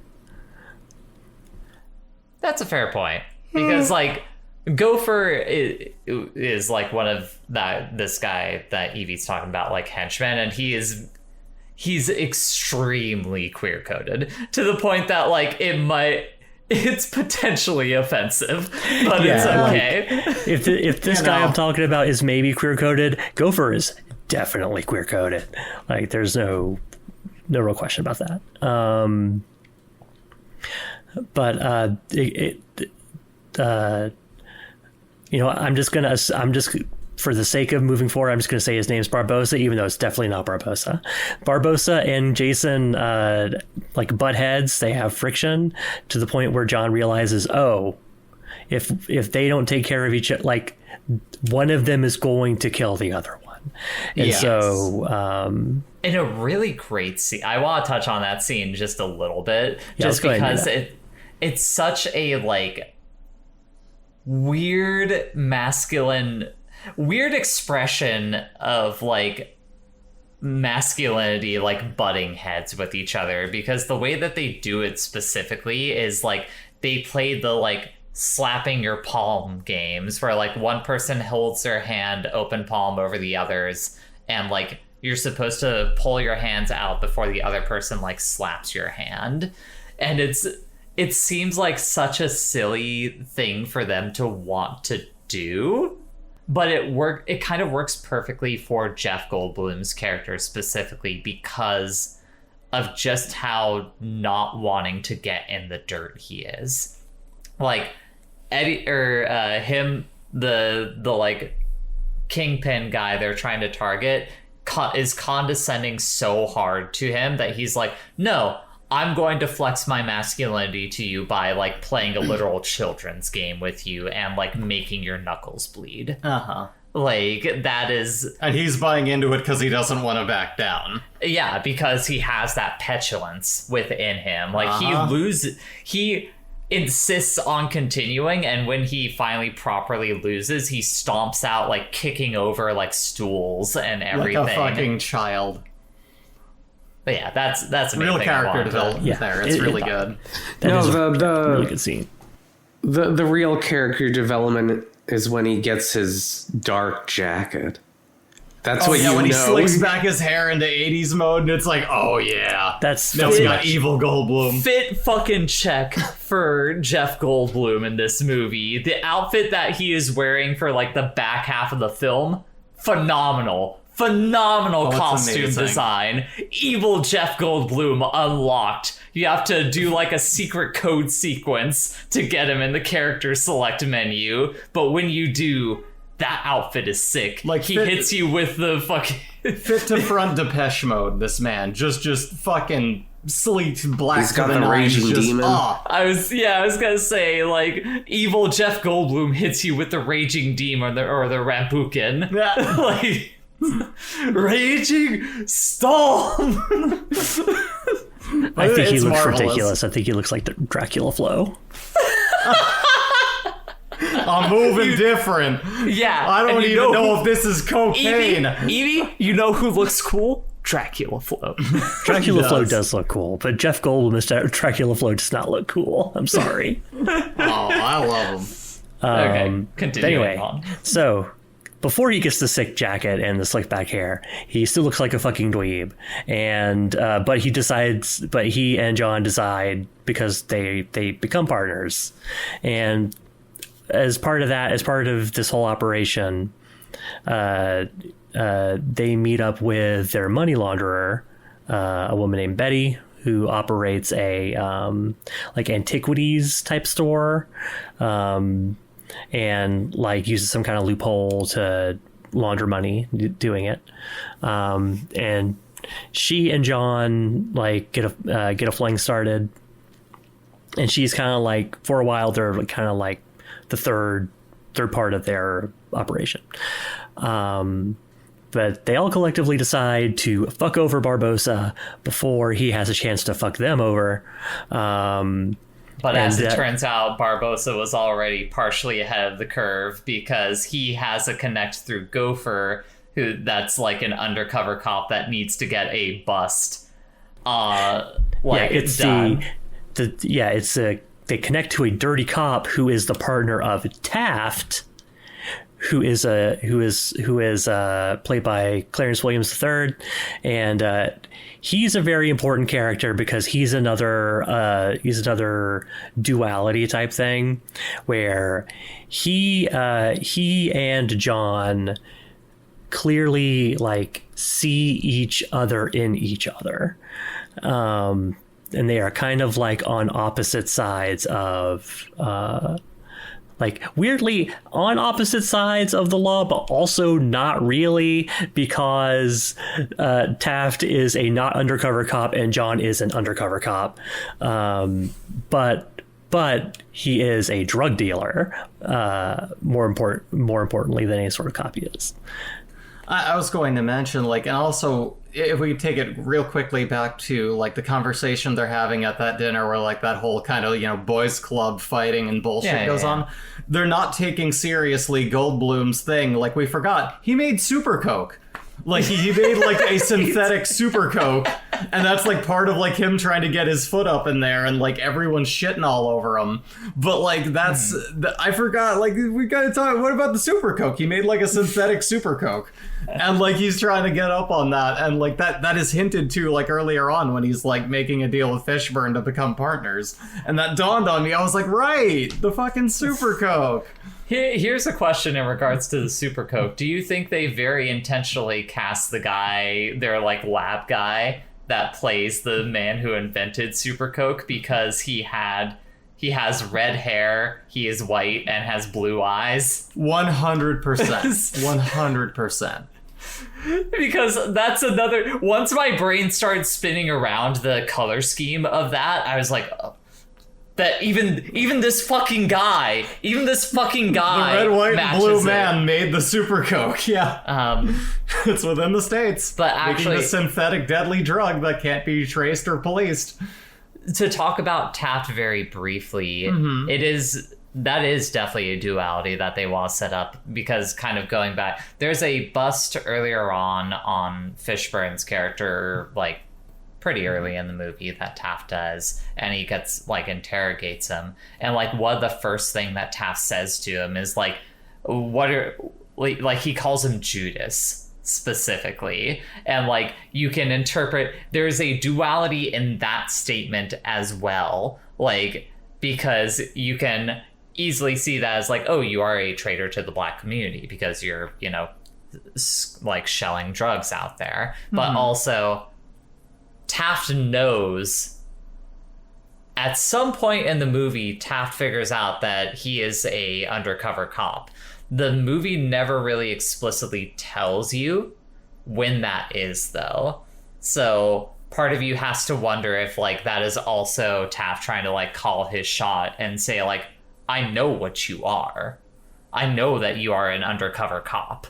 Like, but God, I also just want to talk about that scene real quick for like, there's like the religious bent to Taft as a character where like he hands Fishburne a prayer book, and Fishburne, as Taft is leaving the room, is just like, God bless you, Reverend. God bless you. It's just great delivery. Across with his hands over his chest, like it all. Throws the prayer book across the room, like in frustration, laughing. Anyways, sorry. Continue along, Evie. Yeah. Oh yeah, that scene is extremely good, because, like, yeah, like the connection between like Taft and John is like really, like it's a really interesting one. But anyway, so all of this collapses down into like the deal that they have with Barbosa, that they meet up. There's supposed to be like a buy or something, and then it all because the cops are there,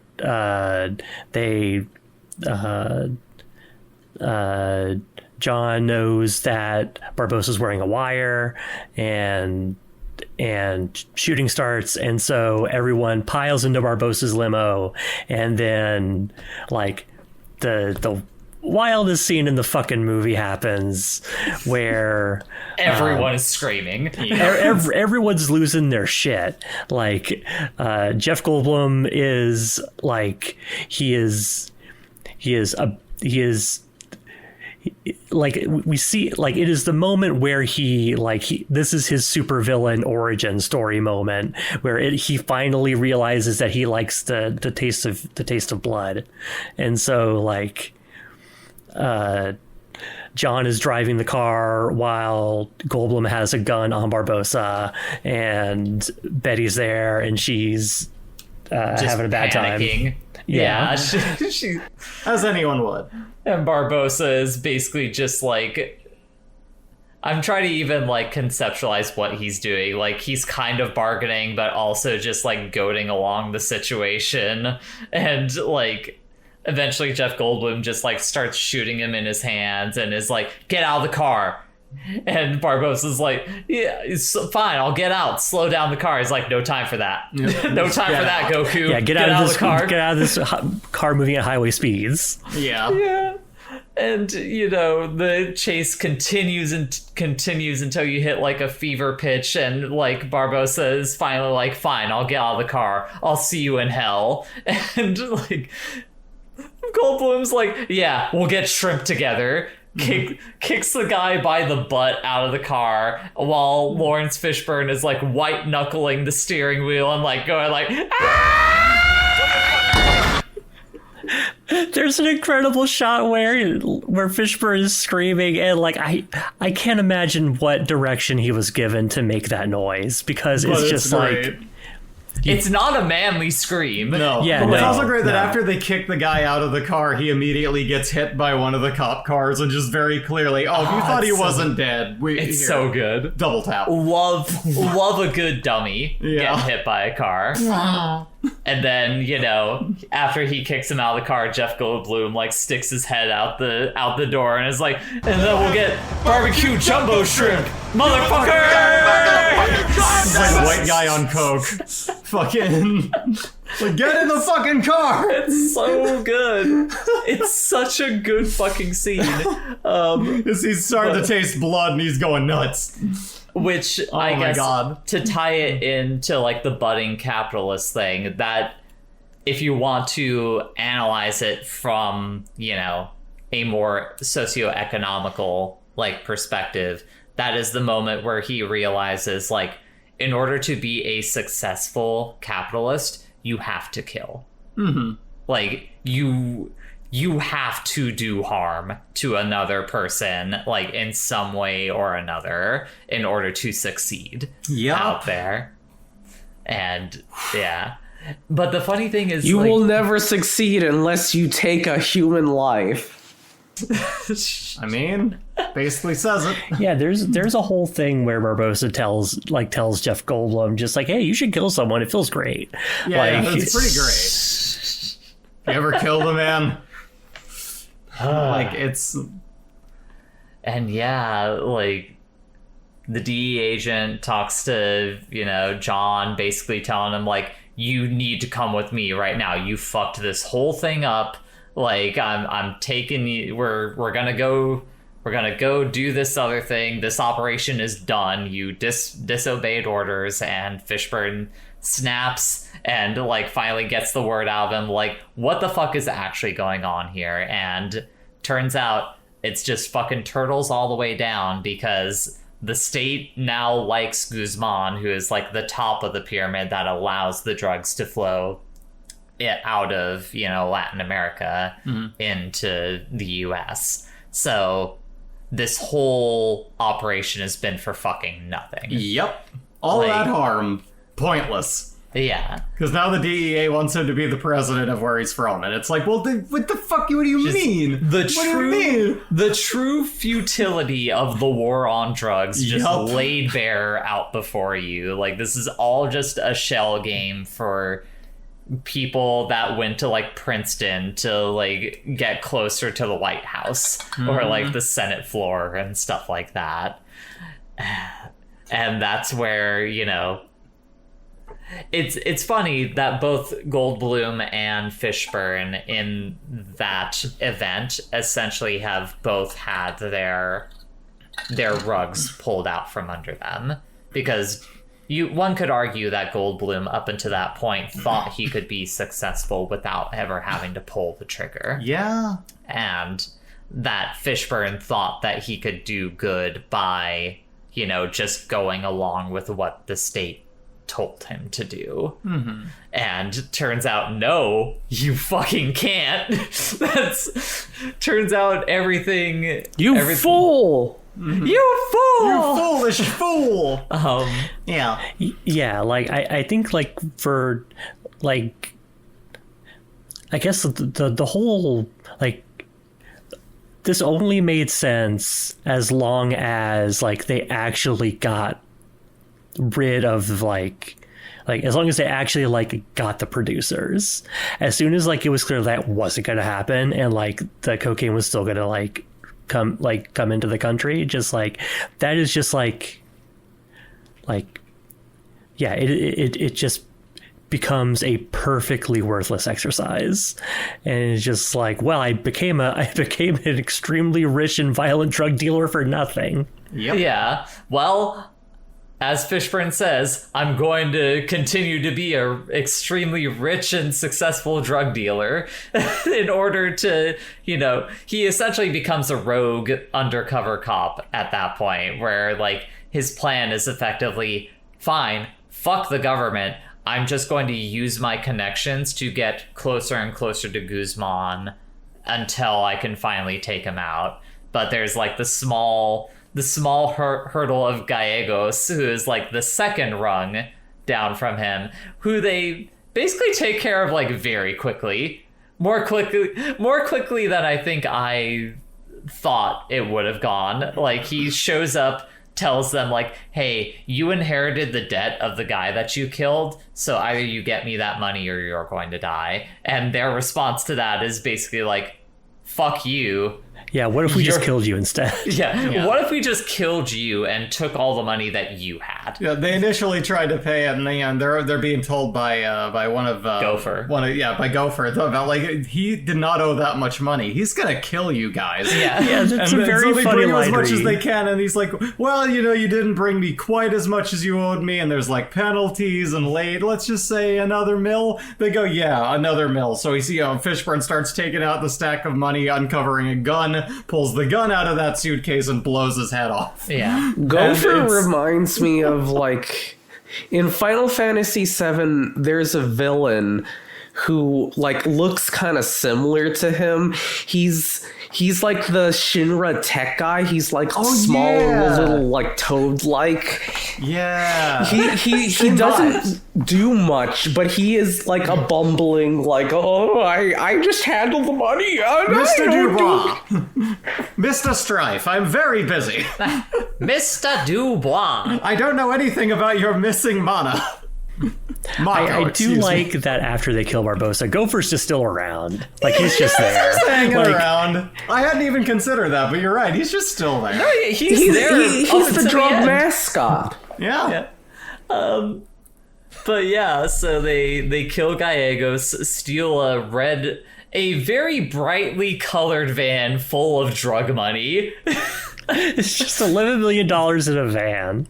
Yeah. Which, like, There's no money here. We're simply moving from on. a practical standpoint is absurd. Oh, yeah. But, once you take into account, like, the very considered choices of, like, the production design of the movie, you're like, oh, that's fucking great. Yeah. That's perfect.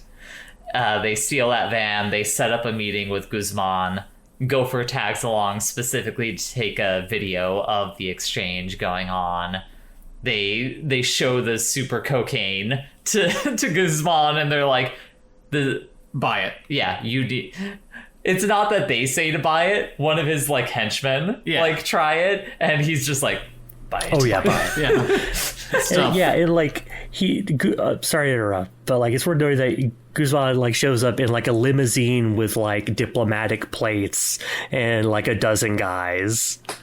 Meanwhile, Taft is hiding out in the shadows, like, I gotta call backup, and the station is basically just telling him, like, no, we're basically gonna pretend that you don't exist for the immediate time. Like, you can't engage. Yeah. Like, they're fine. Leave them alone. Yeah. But yeah, they notice. They hear Taft yelling down on the dock, basically. So Guzman is just like, oh shit, we gotta run.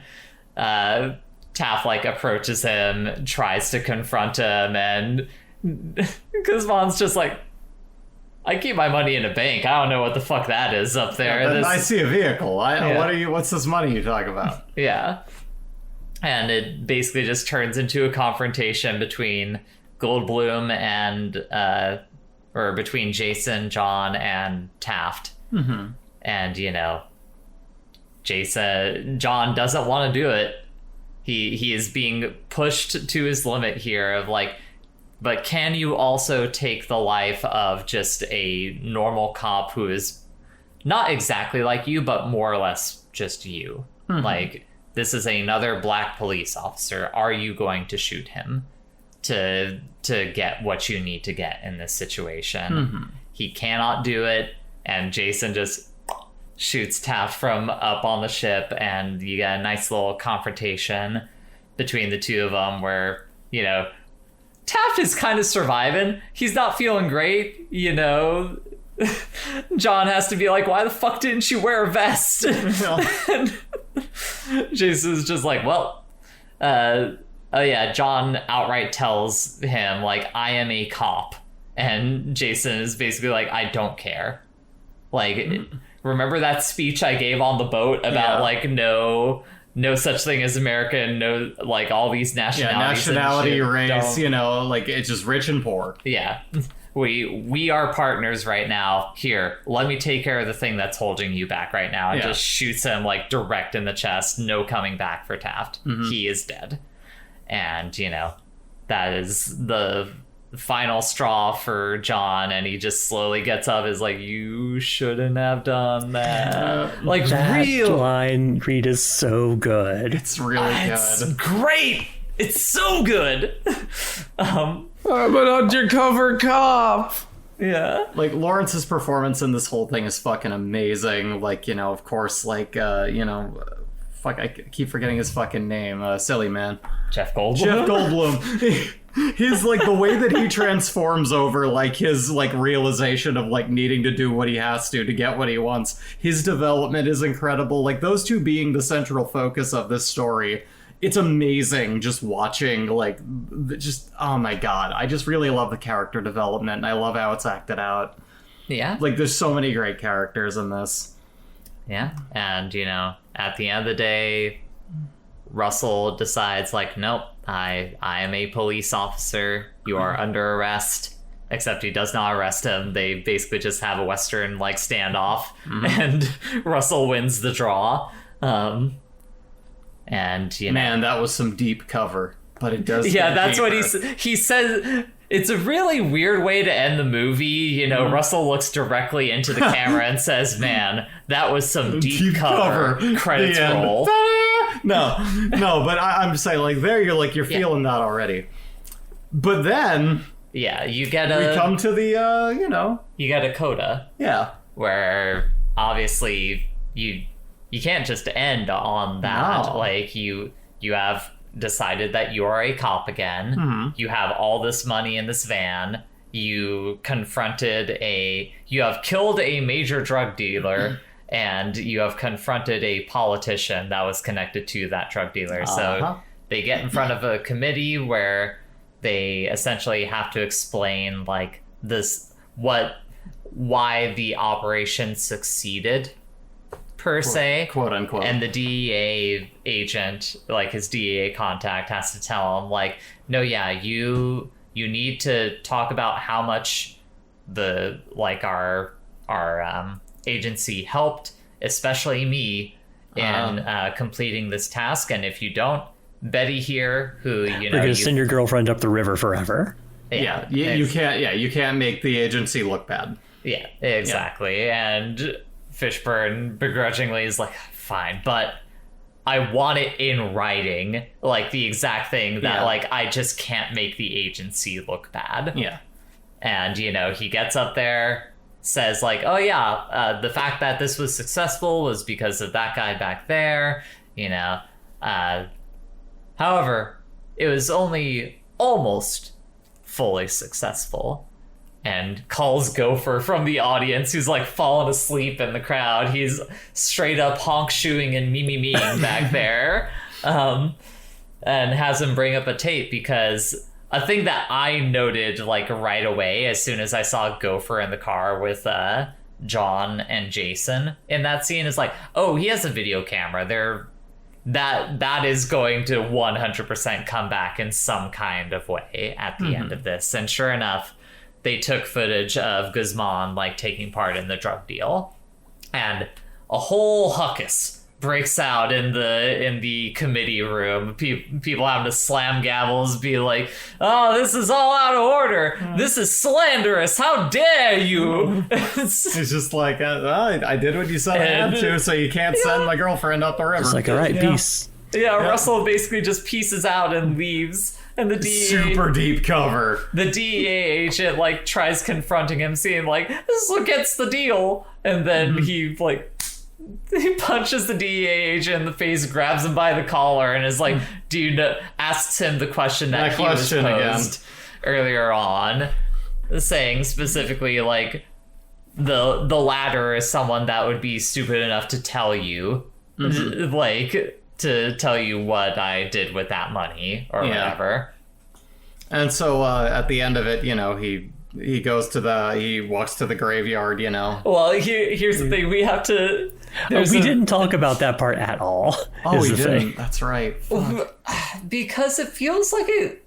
At the end of the day, it kind of barely factors in to the majority of what the movie is doing. Like, it is tied ultimately to like the moral conundrum that Russell has throughout the film, but when he first goes undercover, like he's in a shitty hotel, shitty apartment complex, and across from him is like this single mom who is very clearly on something with a kid.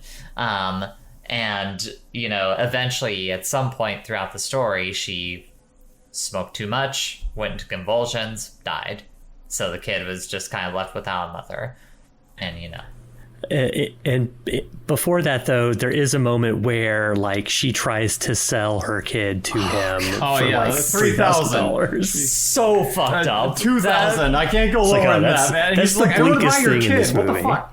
What's wrong with you? Yeah, in a dark movie, that is the darkest thing that happens in it. But and even adjusting for inflation, you're right, Bree. That's she's asking way too low.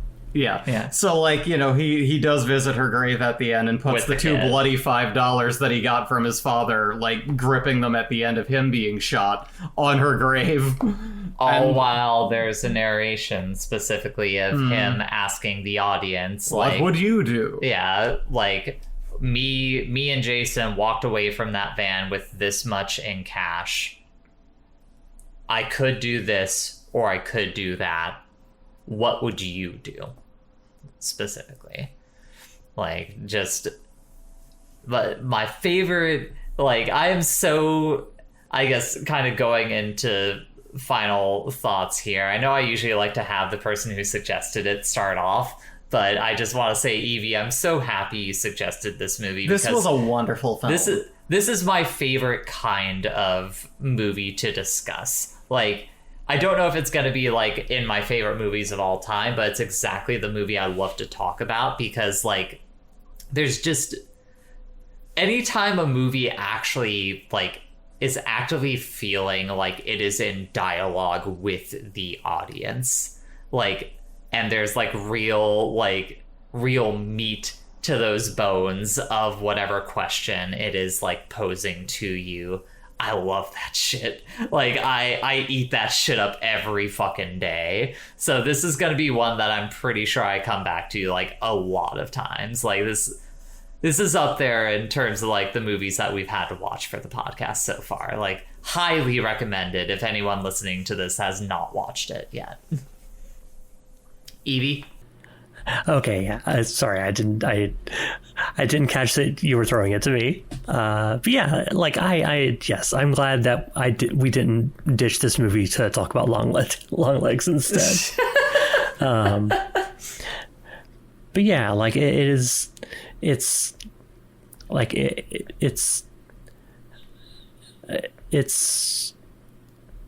I think one of the things that strikes me about this movie is how confident it is like there are so many just like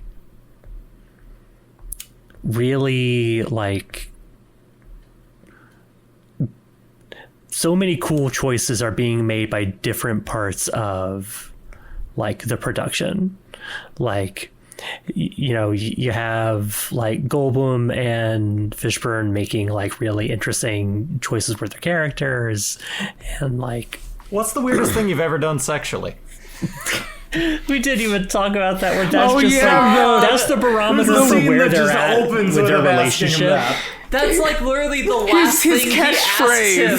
That's the last thing Goldblum asks him at the Western standoff that they have at the end of it. Is just like, what's the weirdest thing you've ever done sexually? And by the then end of they it, he's shoot just at like, each nothing other. seems weird anymore. Yeah. Yeah. Like, yeah, that's his choices. recurring thing. Choices.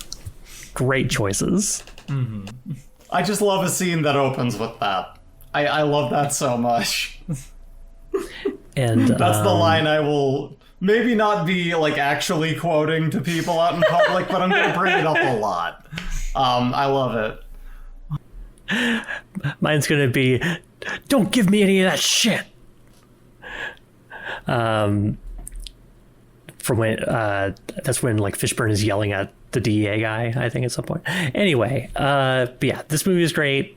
It makes me want to go back and watch Bill Duke's other work, and I almost want to pick up Like Sister Act 2.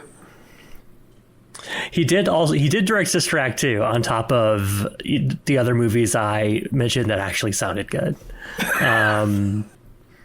I don't know, Sister Act 2, that movie might be fine. I don't know.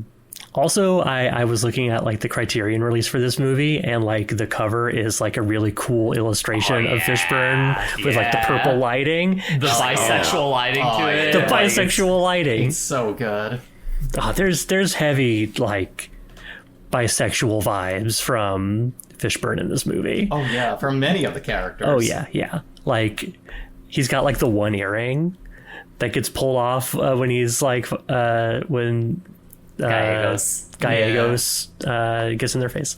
Anyway, this movie was great, and I'm glad I picked it. Good job, me. Yeah, you did great.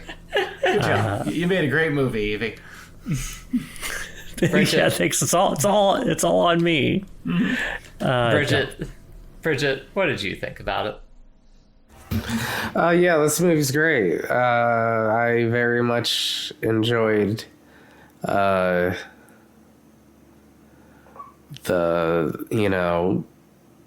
fast then slow descent. I mean, it's just a good movie. Dark Jeff Goldblum alter, roll for it, Uniris Gotcha. And you know that DEA agent is a piece of shit because after he got this exposed, he made Air Bud. I think we all know who the real drug dealer is here, you faker. Wow. Shadow the Hedgehog. No, yeah, I got what you were going for. You should have done the voice. Anyway. Bree, what did you think about this movie? I think it is a beautiful rudimentary introduction to how fucked up this portion of, the entirety of a horrid fucking system is. I think it is a beautiful little narrative on just the issues with that, the struggles with, like, morality when you're in any place of trying to do something about it. Everyone was cast in this perfectly. Amazing. Rewatching it and realizing just those, as you were mentioning, the lighting choices and the color choices and outfits and everything, you could, it's not, what I was mentioning kind of lightly before is it's not painfully obvious how red, white, and blue everything is until you notice it. Yeah. Like, it's vague enough, but it's super fucking there, and I thought that was fucking ingenious. I really love the character development. I love the characters in it. I love the acting from everyone, and I think just, like, it's just it's something I'm gonna be coming back to. And you know me, I don't like rewatching movies a lot, but like we just rewatched it, and I'm already looking forward to maybe seeing it again in the near future. It's just fun. Yeah. Very silly, very serious, very intense, and just very like addressing of far deeper things than like, a movie like this might if it was a more kind of, just a hyper pro cop movie like some things tend to be. And I really like it. I really like this film. This was a good one, Evie. All right. Well, I got my final thoughts out of the way, but it's my turn. Go. My turn to pick a movie. And I had a few different paths. I was considering, like, revamping the short list of the films I had to choose from after the rewatch I did earlier today, but I decided, like, fuck it. I'll let it ride. I'll talk about some of the things that I was considering.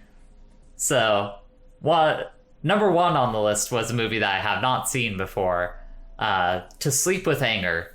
It's a movie that I've heard people talk about a lot as being like another like really important but like underlooked piece of like black cinema. Specifically, it's connected by the casting director Kim Harden, who did casting direction for Deep Cover, but was the casting associate specifically on To Sleep with Anger. And then the rest of these were all movies that I've seen before, but I don't know if everyone here has seen them before. WALL-E was one that I was considering because one, Michael Fisher, who did the musical score for Deep Cover, was an instrumental soloist on WALL-E. Oh. So I considered that, but not quite feeling that. Okay. I thought about The Guest. I made Bridget watch The Guest recently. John Carradine was an additional dolly grip on Deep Cover and then a set electrician on The Guest. So I was like, I could maybe go for that. But I was like, no. I just made her watch it. I don't want to have to make her watch it again. I thought about Nope, which is very good, but I've seen that too recently, and I was like, maybe not. But that was connected by Daryl Henley, who is the storyboard artist for both those movies. So what I decided on is one of my favorite films of all time, and I believe it's like my first piece of like what I would call real cinema that I ever saw growing up, which is Collateral by Michael Mann, which I am connecting via the stunt actor Thomas Rosales Jr., who did that for both Deep Cover and Collateral. So, starring Tom Cruise, Jamie Foxx, Jada Pinkett Smith. You got a Mark Ruffalo in there as well. It's a nice, like, short, compact Michael Mann movie. I'm not going to make you sit through, like, all 3 hours of Heat, despite the fact that I'll probably do that at some point on this podcast if no one else does. But Collateral is going to be what we are watching next time. All right. Awesome. Podcast. Love that film. But yeah, that's been Put It on the List. I'm Jay. I'm Bree. I see a fine DreamWorks film. It is a DreamWorks movie, yes. Yeah. Who are you that just commented about the DreamWorks? Bridget. And who's that above her? Evie. Ah, why? That is, yes, Evie. And you can find I it. You also should Evie. clarify that all of you are above me in this video conference, so I guess that's a fair point from how I have it arranged right now. That's how it looks for put me it on too. the list. No, I didn't do the plug. No, shut up. I didn't do the plug. Sorry. Put it on the list.bluesky.social. Bridget can find her at, is it sassietti.neocities.org? What's your... Or Blue Sky, where I'm forced to be. Yes, and Bree has a Blue Sky as well for her Yes, art. it is a SNESBO at Blue Sky. ASNESBO. Damn it, I didn't Yes, read like that. a Lesbo, but for Super Nintendo, SNES, so a SNESBO. You can also find me at Easy Breezy TV, that's EAZYBREEZY. Easy Breezy TV is where I VTube and talk about other random shit if you like hearing me talk more. So, yeah, that's my thing. You could be a SNESBO, but don't invite the Noid. I made a blog. There's not really much up on there yet. You can find it at words-by-evie.bearblog.dev. Hell yeah. Nice. All right. We did it. We all have websites to plug.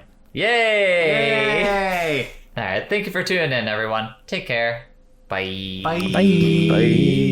Where's my mouse? There it is. What reviews connected by cast or crew, deciding the next film, that's the gist. Put it on the list. They don't have barbecue jumbo shrimp. You motherfucker!